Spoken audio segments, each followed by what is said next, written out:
This is a good question, Gary. I have an opportunity to add a great associate dentist to my practice.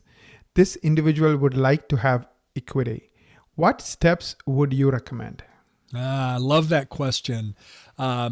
So I have some wonderful thoughts around that. Anytime you have a chance to recruit a strong associate, one of the things you want to do is make sure that they don't, want to jump ship for greener pastures. And it may be worthwhile for the right associate to create an equity opportunity in your practice. When we added Tim to our practice, he became an associate. Dr. Tim Schmidt became an associate in January of 2013. We had planned to have a second doctor when we built our new office, and we built it accordingly. He joined us in January 1st of 2013. And here's how we set it up. I asked Tim very early on, Tim, do you have any interest in owning a practice someday? And he said, not solo, not on my own, because I really don't think the solo model practice makes the most sense moving forward. And I happen to believe the same thing. So I smiled at Tim.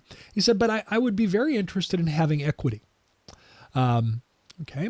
And in future conversations, Paul and I talked, and in future conversations, what we agreed to do was we said, Tim, how about if we treat this first year as a straight associateship? And here's what we're going to do, and here's what we expect.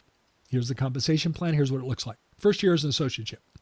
Assuming everything goes well, at the end of the year, the three of us will sit down and we'll develop a plan for you to be able to become an equity partner. Does that sound good to you, Tim? He said, yeah, that sounds real. So it's kind of like we're going to date before we get married.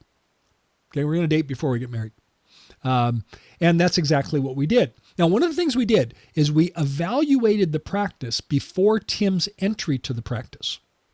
So that way, when he bought a third of the practice, he wasn't going to be penalized by whatever he might have contributed to it as an associate.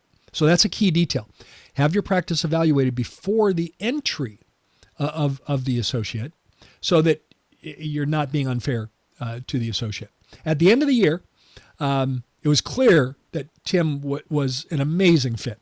I mean, truly a perfect fit for us. And we didn't want to lose him. And we also saw the value of another partner. And so we set up a plan. And when we said, when XYZ happens, you'll have the opportunity to buy a third of the practice. And then we'll reduce our ownership. It was 50-50 before that. We'll reduce our shares to a third. That was introduced in January of 14 when we started that.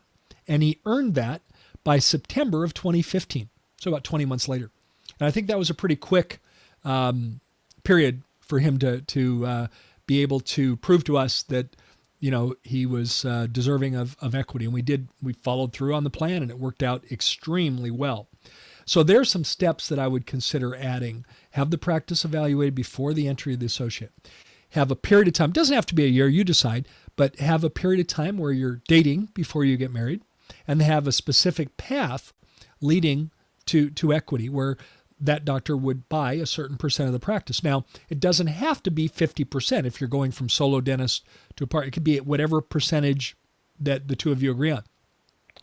And it can work extremely well. And that when think about it, when you own a practice 100%, you likely have equity in your practice that isn't really working for you as an investment. It's working for you as a job, but it's not working for you as an investment. When you sell part of your practice, then you can now put that money to work for you as as an investment.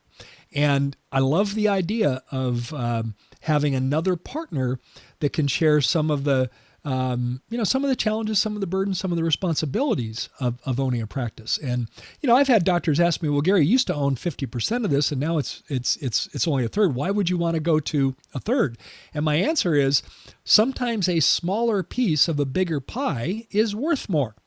And then all of a sudden they get it with that perspective. Absolutely, Gary. Thank you so much for watching this YouTube video. If you enjoyed it, be sure to click like. The full podcast episode link is below. Be sure to click that if you'd like to listen to the entire podcast episode. And most importantly, be sure to ring the bell to subscribe. That means every time we upload a new episode, you'll be the first to be notified. Thanks so much.